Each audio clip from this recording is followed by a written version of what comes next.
What's up guys, Perry from Rockville here, and today I'm going to show you how to use the master slave function on your Best Par H2Os. So first we're going to want to make sure to go to the 2.4 GHz setting and make sure that this is on. Next we can choose which light we want to have as our master light, so we're going to go with this one here. And we're going to use the DMX select button to set the light to a DMX code. So in this case we're going to set it to the red code. So now we'll want to go to our slave light and do the same exact thing and set the DMX code to red.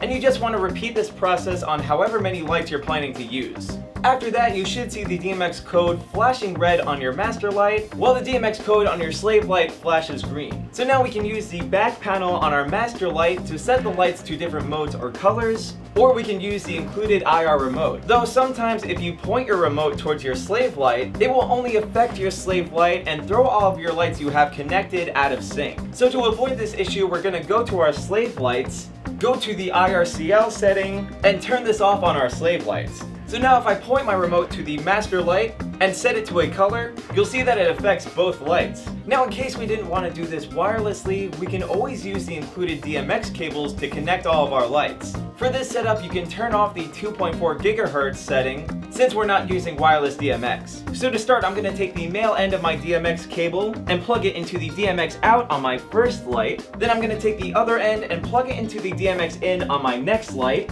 And you'll want to repeat this process for however many lights you're planning to use. So again, if I point my remote to the master light and start to change the color, you'll see that it interacts with all of our lights. So hopefully this showed you guys how to use the master slave function with your Best Par H2O lights. But of course, if you have any questions, comments, or concerns, feel free to reach out to our customer support team through phone or email. As always, I'm Perry from Rockville, and we'll see you guys next time.